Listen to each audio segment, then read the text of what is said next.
Imagine it's a late night on a weekday in the dorms. A student heard from his buddy that has taken Xanax that it helps him calm down and sleep well. That student decides to buy some secondhand, and when he takes it to calm himself, he slowly begins to stop breathing. Even if people notice, the likelihood that someone on the floor has the one medication that could bring him back is low. This is a situation that is very real on college campuses. Every one of us has likely lived in a residence hall, and it's not a hidden fact that many students have decided to experiment with drugs before.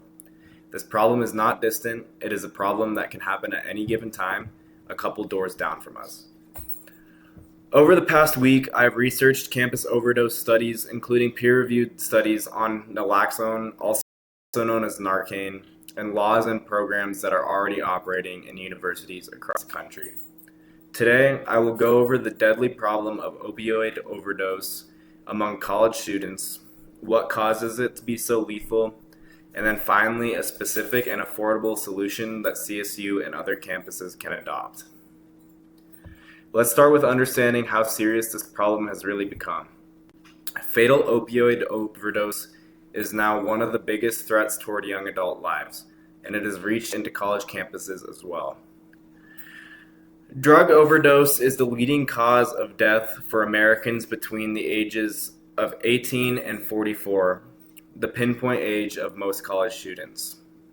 CDC data shows roughly 16,690 fatal overdoses among Americans under the age of 35 in a single recent year, often caused by fentanyl. Overdoses are not slow by any means. In an opioid overdose, breathing can stop within minutes. So a roommate that might leave for a late night snack could come back to a life-threatening emergency with little time to make those life-saving decisions. If college campuses choose to only stock Narcan inside worker-operated places that close at certain times rather than inside residence halls, students will continue to be in a higher level of danger for overdose. You may be wondering now what makes these overdoses so fatal, and the answer to that is often what is actually inside the pill the student takes. One of the most common causes for the lethality is fentanyl contamination.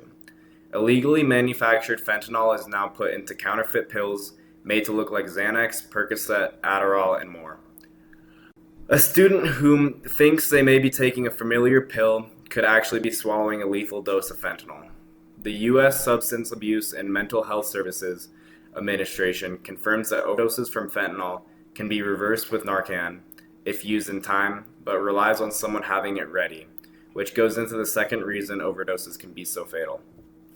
Narcan is often not present when overdoses happen, which Narcan can only save a life if it's within arm's reach, and yet many universities choose to stock it at health kiosks instead of inside the dorms. If an overdose happens after hours, the medication is most likely out of reach. Because the cause is both chemical and supply-based, the solution should be to put Narcan in a place where it's always reachable for students, which is what the plan I'm going to explain does. So now that we understand the cause, let me tell you about the plan that I have that's already saving lives in other universities. Washington State has a policy of requiring Narcan to be stocked and maintained in every dorm and residence hall, and leaders of the residence halls are also trained to administer it. This is not a new policy. Washington State has had this instilled since 2019, and I believe it is time for other universities to catch up on this important issue. Campuses should have a wall-mounted Narcan box in each dorm, next to fire extinguishers and other important life-saving tools. The health network of each college and the departments of housing would be the ones to administer the program. Resident hall assistants would get their training to administer Narcan, and the boxes could be inspected and restocked during routine checks. When it comes to funding the project, funding for many colleges already exists.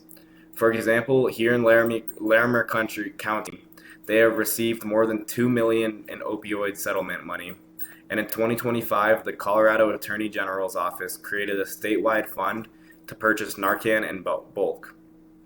It only costs a few dollars to dispense Narcan, so for CSU, the entire program could be covered by settlement dollars for this purpose with no cost to students. Many other states also have a similar situation to that. Putting Narcan in residence halls is something we already know works. A CDC study found that community members with no medical training used take-home Narcan kits to reverse more than 26,000 overdoses. And in Scotland, opioid deaths fell by 36% when a national Narcan program was put in place. The advantage of this program far outweighs the disadvantages. Things like the cost per kit is a small amount compared to a human life.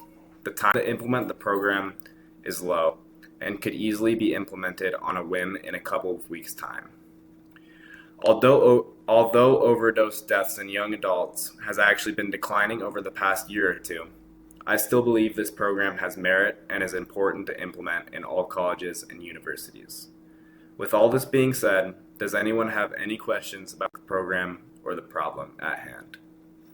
So I'll open the floor to questions in a second, but that is my speech.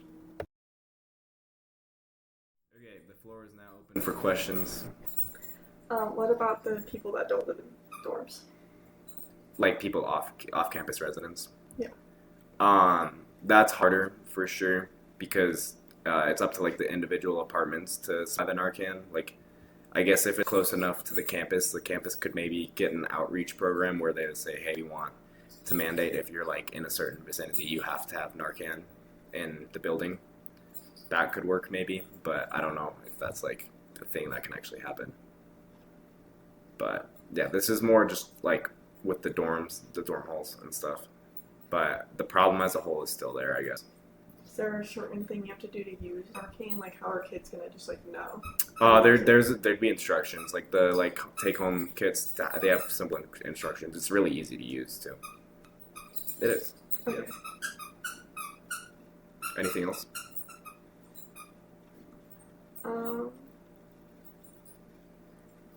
Why do you think this is a bigger issue over, say, like alcohol or like drunk driving or things like that? Drunk driving is big too. Overdose. I said it in a statistic in the speech, but it's like the leading cause of death for 18 to 44-year-olds. I think it is like overdose from drugs. So like alcohol overdose doesn't really happen super frequently. Like it's usually death is caused by something else with the alcohol, like choking or something like that. Like I think drug overdose is way more significant than worrying about alcohol. Besides, drunk driving is big too, but yeah. Anything else? I don't think so. Okay.